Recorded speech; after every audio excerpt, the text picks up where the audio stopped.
from the US President Donald Trump as he urges the NATO allies to take some tough action against Russia. In fact, he has also given a proposal of 50 to 100% tariff on China until Russia and Ukraine war ends. So this is a post that he has put out on Truth Social, and he has made an appeal.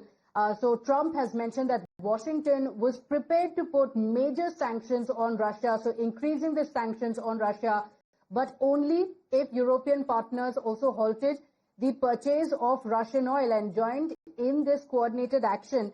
So Srinjoy, very clearly and interestingly, there's no mention of India this time around, but he has made an appeal to the European leaders, saying that the United States is ready for sanctions, but it should also begin with the European Union.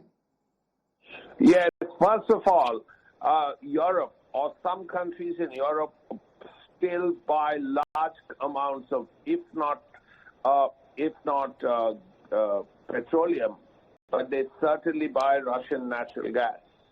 Now, if you're buying Russian natural gas, you are paying in euros if you're a European country. Now, if that is so, it benefits Russia straight away. The other thing about China is, as everybody knows, as the whole world knows, China buys more Russian petroleum than India does. And yet, China does not face the kind of sanctions that India has faced. And China has got away with it primarily because China is the world's largest exporter and America is the world's largest importer. And if there are serious tariffs on the Chinese, then what happens is that inflation in America is inevitable. That is something that the Americans are aware of.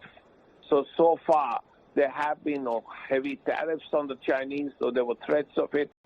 There have been no sanctions on the Chinese, in other ways, for helping Russia with the war. Now, if there is a U-turn here, if Europe and America act together against Russia with sanctions and action against China, things could change, things could be very different. But is Europe going to agree, especially now with winter coming? These are things that have to be seen. The most important point is that Trump has actually realized that the main issue as far as the war between Russia and Ukraine is concerned is that it is not, as one of his staff have said, Modi's war. It is a war that is being helped, is continuing also because Europe is buying Russian natural gas, and China and Russia are working together very closely.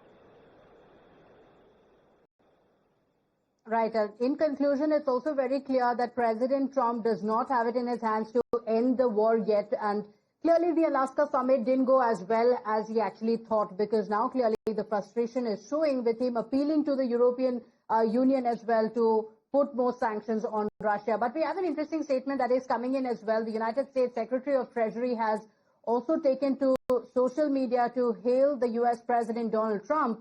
And he says, "Thank you, Donald Trump, for your bold leadership. Only with a unified effort that cuts off the revenues that are funding Putin's war machine at the source will we be able to apply sufficient economic pressure to end the senseless killing." So moving beyond the rant, the United States is now looking at applying pressure on Russia because clearly the Alaska summit did not go as planned.